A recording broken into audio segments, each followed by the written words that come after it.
ദൈവത്തിൻ്റെ വാഗ്ദത്തങ്ങൾ എത്രയുണ്ടെങ്കിലും ദൈവം അതിന് ഉവ്വ് എന്നാണ് പറയുന്നത്.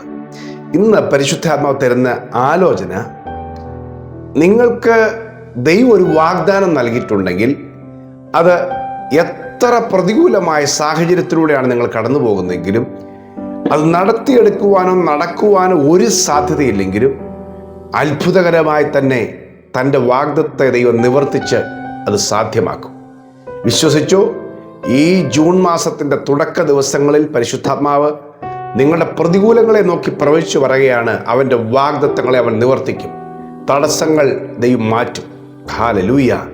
നിങ്ങൾ നോക്കിക്കോ, യെഹെസ്കേൽ പ്രവാചകന്റെ പുസ്തകം 37-ാം അധ്യായം 13-ാം വാക്യത്തിൽ യെഹെസ്കേൽ പ്രവാചകനോട് യഹോവയായ ദൈവം പറയുകയാണ്, അങ്ങനെ എൻ്റെ ജനമേ, ഞാൻ നിങ്ങളുടെ ശവക്കുഴി തുറന്ന് നിങ്ങളെ ശവക്കുഴിയിൽ നിന്നും കയറ്റി. അങ്ങനെ കയറ്റുമ്പോൾ ഞാൻ യഹോവ എന്ന് നിങ്ങൾ അറിയും എന്ന് പറഞ്ഞാൽ, യെഹെസ്കേൽ പ്രവാചകൻ ബാബേലിലെ കബാർ നദിയുടെ തീരത്ത് ഇരുന്നു കൊണ്ട് വളരെ ദൂരത്തുള്ള രാജ്യമായ അവൻ്റെ സ്വന്തം ദേശമായ പിടിക്കപ്പെട്ട് കിടക്കുന്ന, ക്യാപ്ചർ ചെയ്യപ്പെട്ട് തകർന്നു കിടക്കുന്ന യെരുശലേമിനെ നോക്കി, ഇസ്രായേലിനെ നോക്കി, യഹൂദയെ നോക്കി പ്രവചിക്കാനായി ദൈവം പറയുകയാണ്. എന്താ സംഭവിച്ചത്?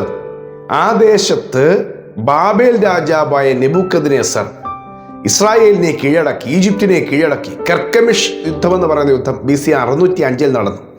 അതോടുകൂടിയാണ് ഈജിപ്തിനെ കീഴടക്കിയ സമയത്താണ് ബാബേൽ സാമ്രാജ്യത്തിൻ്റെ ആരംഭമുണ്ടാകുന്നത്.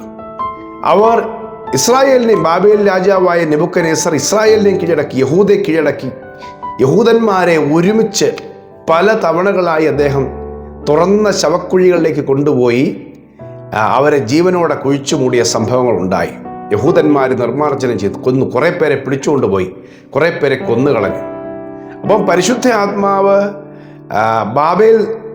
ബാബേലിൽ ഇരിക്കുന്ന യെഹെസ്കേൽ പ്രവാചകനോട് പറയുക, അവനെ ആത്മാവിൽ ചുറ്റി സഞ്ചരിപ്പിച്ച് യെരുശലേമിൽ അസ്ഥിക്കൂമ്പാരങ്ങളായ അസ്ഥിത്താഴ്വരകളിൽ കിടക്കുന്ന തൻ്റെ സഹോദരന്മാരുടെ സ്വജനത്തിൻ്റെ അസ്ഥിക്കൂമ്പാരത്തിലേക്ക് ആത്മാവനവനെ കൊണ്ടുപോയിട്ട് പറയുക, മനുഷ്യപുത്ര, ഈ അസ്ഥികൾ ജീവിക്കുമോ? യെഹെസ്കേൽ പ്രവാചകൻ പറയുകയാണ്, യഹോവയെ നീ അറിയുന്നു, എന്നാൽ ഇത് ജീവിക്കും. നീ ഉണങ്ങിയ അസ്ഥികളോട് പ്രവചിക്കുക. ആമേൻ. പ്രിയമുള്ളവരെ, വളരെ ക്രൂരമായി കൊന്നൊടുക്കിയ നെബൂഖദ്നേസർ കൊന്നൊടുക്കിയ വെറും അസ്ഥിക്കൂട്ടങ്ങൾ മാത്രമായി കിടക്കുന്ന താഴ്വരയിൽ ദൈവം പറയുകയാണ്, എൻ്റെ ജനത്തിൻ്റെ ശവക്കുഴി ഞാൻ തുറന്ന് അവരെ അവിടുന്ന് അവരെ കയറ്റി ഒരു സൈന്യമാക്കി ഞാൻ തീർക്കും. ഹല്ലേലൂയ. ഞാൻ ശവക്കുഴി തുറന്ന് ശവക്കുഴിയിൽ നിന്ന് കയറ്റുമ്പോൾ ഞാൻ യഹോവ എന്ന് നിങ്ങൾ അന്ന് അറിയും. എന്തു സംഭവിച്ചു നമുക്കറിയാം. BC 605 കഴിഞ്ഞിട്ട് 536 വന്നപ്പോൾ പേർഷ്യൻ രാജാവായ കോരശ്, ബാബേൽ സാമ്രാജ്യം തകർന്നു, മേദ്യ പേർഷ്യ സാമ്രാജ്യം വന്നിരിക്കുകയാണ്. 605 കഴിഞ്ഞപ്പോൾ 536 കഴിഞ്ഞപ്പോൾ കോരശ്, പേർഷ്യൻ രാജാവ് കോരശ് വന്നു കഴിഞ്ഞപ്പോൾ അദ്ദേഹത്തിൻ്റെ 1-ാം ആണ്ടിൽ, ഇസ്രായേൽ പുസ്തകം 1-ാം അധ്യായത്തിൻ്റെ 1 മുതലുള്ള വാക്യം, കോരശിൻ്റെ 1-ാം ആണ്ടിൽ ഇസ്രായേൽ ജനത്തിന് ദൈവം ഒരു പുറപ്പാട്, അല്ലെങ്കിൽ പ്രവാസികളായ യഹൂദന്മാരെ ദൈവം മടക്കി വരുത്തുകയാണ് യെരുശലേമിലേക്ക്. അവരോട് പ്രവചിച്ച പ്രവചനം നിവർത്തിയാകുകയാണ്. ഞാൻ ശവക്കുഴി തുറക്കും, ഞാൻ തിരിച്ചു കൊണ്ടുവരും, സ്വദേശത്തേക്ക് നിങ്ങളെ കൊണ്ടുവരും. 50,000-ത്തിലധികം യഹൂദന്മാർ തിരിച്ച് ഇസ്രായേലിലേക്ക് വന്നപ്പോൾ ആ ജനം, ആ ദേശം, യഹൂദ രാജ്യം, സംസ്കാരം, കൂട്ടം, സമൂഹമെല്ലാം അവിടെ ഉണ്ടാകുവാനിടയായി. ദൈവത്തിൻ്റെ വാഗ്ദത്തങ്ങൾ ഒരിക്കലും നടക്കില്ല എന്ന് പറയുന്നിടത്ത് ദൈവത്തിൻ്റെ വാഗ്ദത്തങ്ങൾ നിറവേറും. നിങ്ങൾ വിശ്വസിച്ചോ?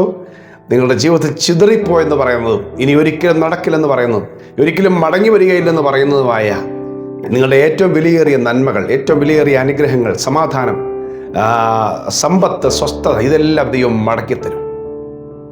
അതിപ്പോൾ ഒരു അസ്ഥിക്കൂമ്പാരമായി കിടന്നാലും, അസ്ഥിത്താഴ്വരയിൽ കിടന്നാലും ദൈവത്തിന് പറ്റും ഒരു കാറ്റടിപ്പിക്കുവാൻ, നിങ്ങൾക്ക് വേണ്ടി ഒരു കാറ്റടിപ്പിക്കുവാൻ.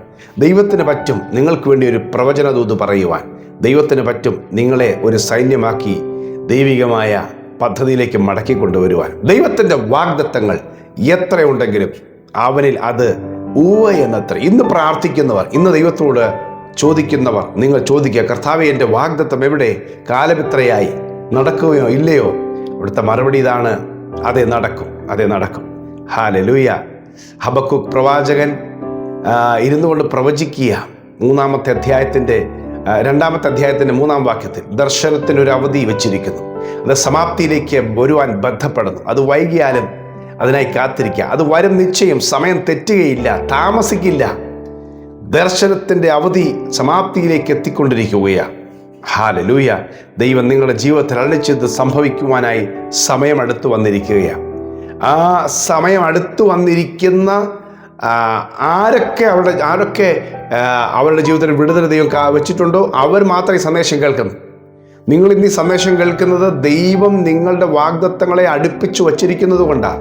നിങ്ങളത് ഏറ്റെടുത്ത് ആമേൻ പറയാനും വിശ്വാസത്തിൽ നിങ്ങളെ തന്നെ ധൈര്യപ്പെടുത്തുവാനും ദൈവത്തിൻ്റെ പദ്ധതിയിലേക്ക് ചേർന്ന് നിൽക്കുവാനും ഒക്കെ നിങ്ങൾ സമയം കണ്ടെത്തി ദൈവപ്രവൃത്തിക്കായി സമർപ്പിക്കുമ്പോൾ ഈ പ്രവചനം നിങ്ങളുടെ വിടുതലിന് മുഖാന്തരമായി മാറും. അല്ല, നിങ്ങൾക്കുള്ള വിടുതലിൻ്റെ തുടക്കമാണിത്. ഹല്ലേലൂയ. ആമേൻ. അവൻ ശവക്കുഴി തുറക്കുന്നവനാണ്. ഹല്ലേലൂയ. ആമേൻ. മറിയയുടെയും മാർത്തയുടെയും സഹോദരൻ ലാസർ മരിച്ചു. അടക്കം കഴിഞ്ഞിട്ട് 4 ദിവസമായി. എന്നാൽ യേശു ഒരൊറ്റ വിളിയിൽ മരിച്ചുപോയ ലാസർ, നാറ്റം വെച്ച കല്ലറയ്ക്കകത്ത് കിടക്കുന്ന ലാസറിനെ വിളിച്ചു പുറത്തു കൊണ്ടുവന്നു ജീവനുള്ളവനാക്കി അവരുടെ സഹോദരനെ തിരികെ കൊടുക്കുകയാണ്. ഹല്ലേലൂയ. അടുത്ത ദിവസം ലാസർ പന്തിയിലിരിക്കുക, യേശുവിൻ്റെ കൂട്ടായ്മയുടെ പന്തിയിലിരിക്കുക. പ്രിയമുള്ളവരെ, നഷ്ടപ്പെട്ടു എന്ന് പറഞ്ഞതിനെ, ഇനി ഒരിക്കലും മടങ്ങി വരികയില്ല എന്ന് പറഞ്ഞതിനെ ദൈവം നിങ്ങളുടെ പന്തിയിലിരുത്തുവാൻ, നിങ്ങൾ സന്തോഷിക്കുന്ന ഇടത്ത് കൊണ്ടുവന്നിരുത്തുവാൻ ദൈവം ശക്തന. അവൻ നഷ്ടപ്പെട്ടു പോയ മക്കളെ ചൊല്ലി, ദൂരത്തെ അകന്നുപോയ ബന്ധങ്ങളെ ചൊല്ലി കരയുന്ന മാതാപിതാക്കൾ, സഹോദരങ്ങൾ ഇന്നത്തെ എൻ്റെ ശബ്ദം കേൾക്കുന്നുണ്ടായിരിക്കാം. പരിശുദ്ധമ്മ നിങ്ങളോട് പറയുകയാണ്, നിങ്ങളുടെ പ്രാർത്ഥന വ്യർത്ഥമല്ല, നിങ്ങൾ കാത്തിരുന്നത് വ്യർത്ഥമല്ല, നിങ്ങൾ കർത്താവിനെ അന്വേഷിച്ചു ദൈവത്തിൻ്റെ വഴിയിൽ നടന്നതും വ്യർത്ഥമല്ല. കുറെ പേരൊക്കെ തൽക്കാലം പരിഹസിച്ചേക്കാം. ലാസർ മരിച്ചപ്പോൾ യേശു വന്നില്ല, അടക്കിയപ്പോൾ വന്നില്ല, 3 ദിവസമായിട്ട് യേശു വന്നില്ല, പരിഹസിച്ചേക്കാം. നിന്റെ ദൈവം എവിടെയെന്ന് പലരും ചോദിച്ചേക്കാം. പക്ഷേ സമയമാകുമ്പോൾ അവൻ വരും. നിങ്ങൾക്കെതിരെ വന്ന പരിഹാസങ്ങളെ, അപവാദങ്ങളെ, നിങ്ങൾ അനുഭവിച്ച എല്ലാ വേദനകളെ പരിഹരിക്കുവാൻ അവൻ വരും. ഹല്ലേലൂയ. ആ വേദനയുടെ പരിഹാരം നിങ്ങൾക്ക് തരുമ്പോൾ തന്നെ അത് ലോകത്തിലെ സകലർക്കും ഒരു പാഠമായിരിക്കും, ഒരു സാക്ഷ്യമായി മാറിയിരിക്കും. ആമേൻ. ഒന്ന് വിശ്വസിച്ച് ആമേൻ പറയാൻ പറ്റുമോ? കർത്താവ് നിങ്ങളിൽ അത് ചെയ്യട്ടെ എന്ന് ഞാൻ പ്രാർത്ഥിക്കുകയാണ്. ഹല്ലേലൂയ. അതെ, അവൻ ശവക്കുഴി തുറന്ന് ജനത്തെ പുറത്തു കൊണ്ടുവരും. ആമേൻ. നിങ്ങളിന്ന് കടന്നു പോകുന്ന എല്ലാ ശവക്കുഴിക്ക് സമാനമായ പ്രതീക്ഷകളെല്ലാം നഷ്ടപ്പെട്ട, ചീഞ്ഞളിഞ്ഞു പോയ അനുഭവങ്ങളെന്നും ഒരു പുതിയ ജീവിതത്തിലേക്ക് കൊണ്ടുവരുവാൻ ദൈവം നിങ്ങളെക്കുറിച്ച് ആഗ്രഹിക്കുന്നു. ദൈവം നിങ്ങളെ അങ്ങനെ പണിയാൻ ആഗ്രഹിക്കുന്നു. ഞാൻ നിങ്ങൾക്ക് വേണ്ടി പ്രാർത്ഥിക്കുക. ഈ വചനം വെച്ച് ഞാൻ നിങ്ങൾക്ക് വേണ്ടി പ്രാർത്ഥിക്കാൻ ആഗ്രഹിക്കുക. ഹല്ലേലൂയ. മണ്ണോട് മണ്ണായി പോയ നിങ്ങളുടെ വാഗ്ദത്തങ്ങൾ, ചാരം മൂടിപ്പോയ നിങ്ങളുടെ ദൈവികമായ അവകാശങ്ങൾ മടക്കിത്തരാനായി ദൈവം ആഗ്രഹിക്കുന്നു. ഹല്ലേലൂയ. വിശ്വസിക്കാൻ തയ്യാറാണെങ്കിൽ ഈ ദൂതിനോട് ചേർന്ന് പ്രാർത്ഥിക്കാനായിട്ട് നിങ്ങളുടെ തലകളെ ഒന്ന് വണക്കുമോ? ഞാൻ ഒരുമിച്ച് പ്രാർത്ഥിക്കാം. പ്രിയ കർത്താവേ, ഞങ്ങളിപ്പോൾ ഒരുമിച്ച് പ്രാർത്ഥിക്കുന്നു. നിന്റെ വാഗ്ദത്തങ്ങൾ എത്ര ഉണ്ടെങ്കിലും അവ ഉവ്വ് എന്നത്രയെന്ന് എഴുതിയിരിക്കുന്നത് പോലെ കർത്താവേ, ഇന്ന് വചനം കേൾക്കുന്നവരുടെ ജീവിതത്തിൽ കർത്താവേ, നീ ശവക്കുഴി തുറന്ന് പുറത്ത് കൊണ്ടുവരും എന്ന് എഴുതിയിരിക്കുന്നെങ്കിൽ കർത്താവേ, എല്ലാ പ്രതീക്ഷകളും അസ്തമിച്ചതിനും അപ്പുറം നിന്നുകൊണ്ട് കർത്താവിൻ്റെ വാഗ്ദാനങ്ങളെ മടക്കി തരുവാൻ, ആമേൻ, കർത്താവേ, നീ ശക്തനാണ്. ഈ വചനം കേൾക്കുന്നവരിൽ ദൈവിക വാഗ്ദാനങ്ങൾ, ജീവനുള്ള വാഗ്ദാനങ്ങൾ മടങ്ങി വരട്ടെ. ദൈവികമായ നന്മകൾ നിറഞ്ഞു വരട്ടെ. ഈ മക്കളെ അനുഗ്രഹിച്ച് പ്രാർത്ഥിക്കുന്ന കർത്താവേ, നീ ശവക്കുഴി തുറന്ന് നന്മകളായി പുറത്തു കൊണ്ടുവരും. ആമേൻ. നഷ്ടമായി ഇനി ഒരിക്കലും ശൂന്യതയായി ഒരിക്കലും തിരിച്ചു വരികയില്ലെന്ന് പറഞ്ഞതിനെ നീ തിരിച്ചു വരുത്തും. ഞങ്ങളത് വിശ്വസിക്കുന്നു. വചനം കേൾക്കുന്നവരുടെ ജീവിതത്തിൽ ദൈവം ചെയ്യാൻ പോകുന്ന എല്ലാ വിടുതലുകൾക്കും അത്ഭുതങ്ങൾക്കുമായി നന്ദി കർത്താവേ. അത് സംഭവിക്കട്ടെ. നിന്റെ മക്കളുടെ മേൽ നിന്റെ സാന്നിധ്യം ഇരിക്കട്ടെ. നിന്റെ പ്രവൃത്തികളെ ഇന്നത്തെ ദിവസം കാണട്ടെ കർത്താവേ. ഞങ്ങൾ യേശുക്രിസ്തുവിൽ വിശ്വസിക്കുന്നു, അവിടുത്തെ വാഗ്ദാനങ്ങളിൽ വിശ്വസിക്കുന്നു, അവിടുത്തെ ശക്തിയുള്ള വചനത്തിൽ ഞങ്ങൾ വിശ്വസിക്കുന്നു. കർത്താവ് ചെയ്യും, ഞങ്ങളത് വിശ്വസിക്കുന്നു. യേശുവിൻ നാമത്തിൽ തന്നെ. ആമേൻ, ആമേൻ, ആമേൻ. വൻകാര്യങ്ങളെ കർത്താവ് ചെയ്യും. നിങ്ങൾ കർത്താവിൽ വിശ്വസിക്കുക. സന്ദേശം നിങ്ങൾ കുറേ പേർക്ക് പതിവ് പോലെ പങ്കുവയ്ക്കുക. God bless you. Have a very blessed day.